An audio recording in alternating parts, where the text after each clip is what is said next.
When I was 5, my parents bought my first bike for me. A cherry red CCM, 26 centimeters, 3 sizes too large. The bike was so big, my feet wouldn't reach the pedals from the seat, so I learned to ride that bike by straddling the top tube, back and forth, back and forth. I wore the red paint off over time. I remember when the bike was given to me, my mom noted that it was too big, and Dad simply said, "He'll grow into it." And over time, I grew into it. When it comes to bikes, I guess I've never really grown out of it. At first, I rode for the sheer joy of freedom, and then it was for the fun of it, and then to go fast, and then it was to ride with friends, and finally for fitness. But everything changed when I began riding for a cause. It all changed when I began riding for missions.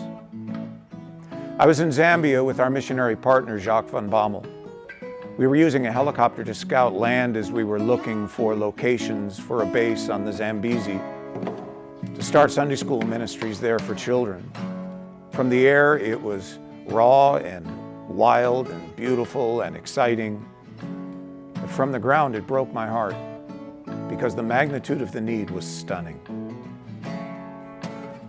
We were in a nameless village, 6 mud huts in a circle. It was like stepping back through the centuries. After 3 days of continuously talking about how we might crack the culture or reach the children, feed the hungry, I was absolutely overwhelmed.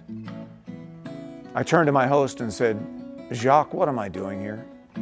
I'm a local church pastor from North Carolina." And Jacques answered me with a question. He said, "You don't see anybody else here, do you, Pastor?" That's when riding became far more than fun and friends or fitness. That's when riding a bike became connected to missions for me. I established Hope Ride, a team endurance ride in Africa to raise funding and to make a difference for kids. We ride for the children of Zambia, for kids along the Zambezi with almost no hope. That's where the gospel comes in. Without clean water, that's where the well drilling comes in. Without security, that's where sustainable farming techniques come in. We ride for children whose names appear on no record, who have almost no shot at an education, who will live to labor, but they will not thrive. We ride to raise money and awareness, to bring hope and healing and clean water and help to a part of the world that's so easily forgotten. Hope Ride is an adventure. We've ridden with the elephants in Botswana and camped in the open in the Chobe Wilderness. We've dodged the occasional ostrich or warthog or baboon along the road. We've battled sickness and mountains and wind and wrecks along the way.